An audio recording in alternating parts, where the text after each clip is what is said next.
Hello, my name is Sherry Jenkins, and I am an educator. I have worked in the capacity of a classroom teacher and administration for the past 10 years. I have learned that all students can learn at all different levels. However, this is largely dependent upon the classroom teacher. Therefore, it would be my esteemed pleasure to assist teachers in educating the next generation of learners. So, thank you for this opportunity, and I'm ready to begin.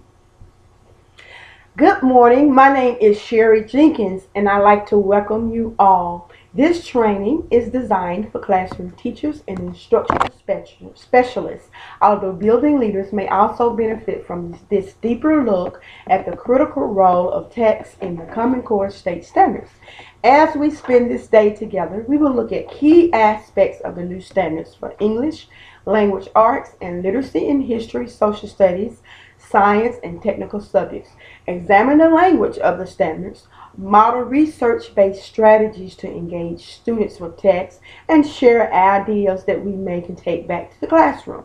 Our goal is to help you to engage and support all of your students in interacting with content-rich, complex text to prepare them for the next generation assessments and success in college and career.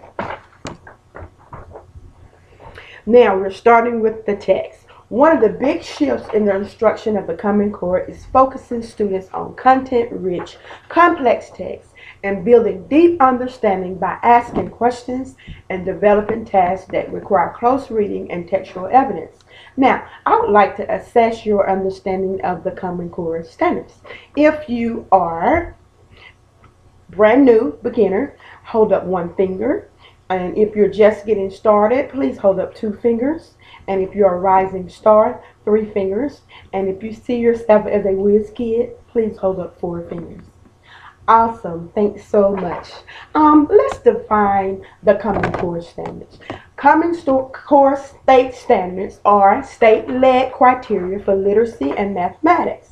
It is K through 12. It's clear and specific. It's rigorous. It's grounded in research, college and career ready, measured using next generation assessment, and it's internationally benchmarked. And let's look at the history of the creation of the Common Core standards. The creation of the standards began in 2009 when state, territories, and the National Governors Association and the Council of Chief State School Officers came together to form the Common Core State Standards. This initiative was known for as CCSSI. This group worked together to develop and release the college and career readiness standards in September of that year. By November, there were English, language arts, and mathematical teams, which included teachers, professors, curriculum and assessment experts, educational organizations, and parents working from college and career readiness standards and from the best standards from their states. These teams created research-based standards for kindergarten through 12th grade. By June 2010, they released the Common Core State Standards for English Language Arts, Literacy and History, Social Studies, Science and Technical Subjects, and Mathematics. Immediately, these were shared for public comment. After careful revision, the standards went into validation committee composed of teachers, administrators, professors, testing professionals whose job it was to review and endorse the standards. Now, we're en route to 2014, when districts all over the country will begin to fully implement the standards and their related assessments. The guiding principles are thorough, clear, and higher. Thorough, the teams focus on defining key standards and gradually building skills from kindergarten up through high school to address the issues of curriculum that was, in the words of researchers William Smith, a mile wide and an inch deep. Clearer, the intention of everyone involved in the educational process, including students, teachers, parents, and administrators, would be able to understand the expectations for achievement. Higher, these standards were explicitly designed to set expectations and raise the bar for all students. Some have described this as raising the floor as well as raising the ceiling. When we look at building on college and career, the teams worked in three areas: mathematics, English, and language arts. Within ELA content area reading and writing, the Common Core state standards refer to this as literacy in history and social studies, science, and technical subjects. We call it content area literacy. In the glossary in Appendix A, the Common Core state standards define technical subjects as courses that focus on practical studies such as technology, design, and business, in addition to technical aspects of the broader fields of studies like art and music. And of course, we know college to be 2 or 4 year post-secondary schools, and the career to be, of course, jobs that offer competitive, livable salaries and opportunities for advancement in growing or sustainable industries. Now let's look at the design and organization of the ELA content area literacy. When you visit the Common Core website, look at the standards in the areas of the ELA content area literacy. You will find them divided up in this way. In ELA content area literacy, there are grade-specific standards through grade 8, then separate bands of standards for grade 9 and 10 and for 11 and 12. In kindergarten through grade 5, reading is divided into literature, informational text, foundational skills and print concept, and phonological awareness. Cross-disciplinary content area reading and writing are built into at those levels. At middle and high school, foundational skills drop out, and content area literacy in history, social studies, science, and technical subjects receives its own set of standards. Now, the Common Core standards include 3 appendices, which provide additional information such as research behind the standards, sample text, and performance tasks, and sample student writing. The next slide will show those images, but at this moment I do want to point to the website www.corestandards.org. You may want to take note of it and use some of those listed documents as well as access to frequently answered questions and other resources. Now, as we look at the appendixes, in Appendix A, you will find research supporting key elements of the Common Core state standards. Here you can learn more about text complexity, reading foundational skills, academic vocabulary, writing text types. Appendix A also includes a glossary of important terms in the standards. Appendix B is one document you may want to look more closely. It includes text exemplars, sample literacy, and informational text that meet the standards criteria for complex text.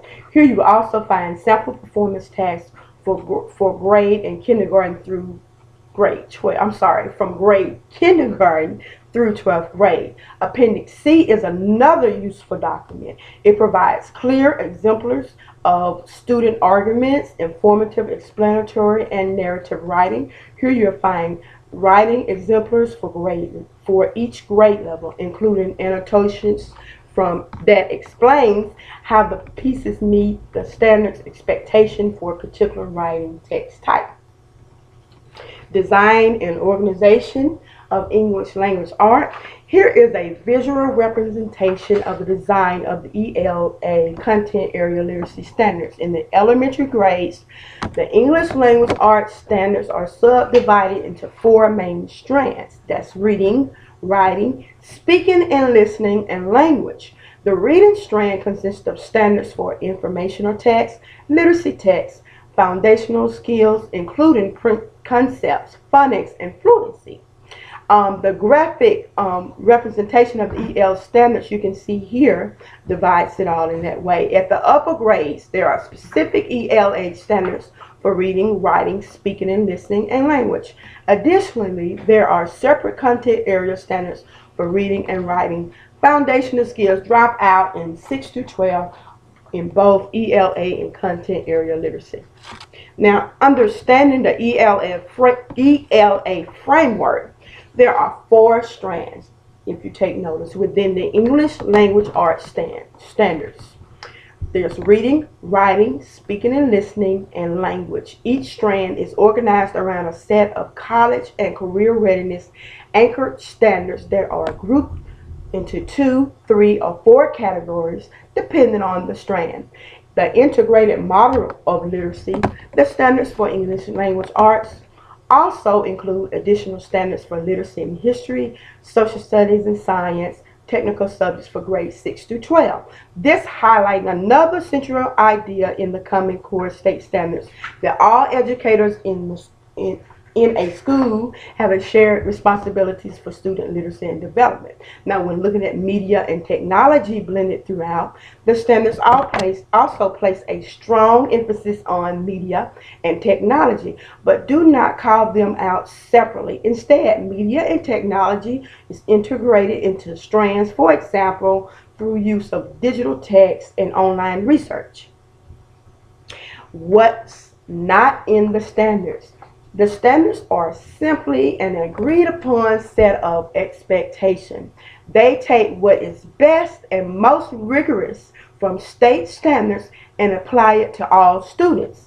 Each state, and within each state, each district will determine how and in what time frame to build lessons and environments that make it possible for students to achieve these goals. In addition, the standards lay out 85% of what should be covered, so states have the ability to add up to 15% of content in their implementation.